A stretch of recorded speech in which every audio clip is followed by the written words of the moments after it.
Hi, I'm Mel and I'm from Steampop, and I'm running Hungry Birds here today with my colleague Annette and a bunch of other people. And what I'd really like to say first is a big thanks to Jane Hunter for High Possibility Classrooms program from UTS School of Education for supporting this.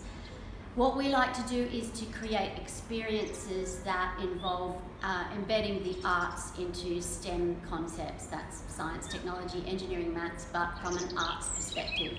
And today people are they're getting their hands dirty with making a shape called hyperbolic paraboloid, and they're creating a beak-like structure, and we're putting them all together in a nest, and then we have some coding, and then we have some other activities and glow-in-the-dark things that are going on, because we want to provide those experiences for people to feel like they can understand by learning with their thinking hands. Hi, my name's Corey Stewart. I'm part of CJS Robotics, who's been teaming up with Coder Academy and Steampop to run this amazing workshop.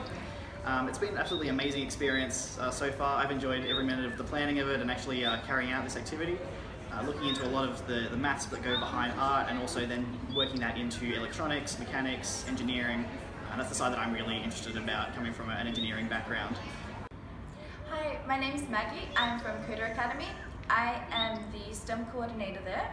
I'm actually an industrial designer and a self-taught coder, so I love all of this STEAM, the true STEAM events that we have.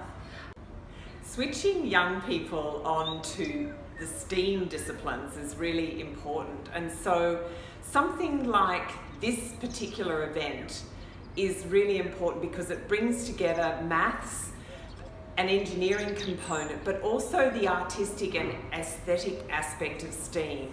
So the Steampop work is really harnessing the very best of ideas and creation around what it means to work with quite simple technology, but to really put that into the aesthetic realm. So High Possibility Classrooms is the research that I'm doing in schools is very much about trying to work in a cross-disciplinary way to have young people think not so much in the silos and the disciplines of STEAM, S-T-E-A-M, but to bring those together in very creative ways. And this is exactly the kind of work that the Steampop work supports.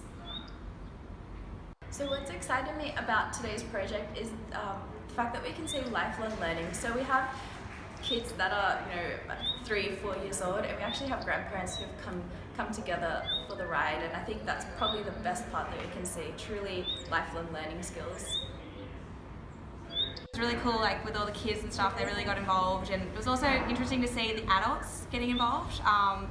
And I really enjoyed when the birds came on. It was beautiful, but also I really enjoyed that people making their own shapes with the parabolas. It was really cool to see what they would come up with, and I can't wait to see where this project's going to go. It's really cool.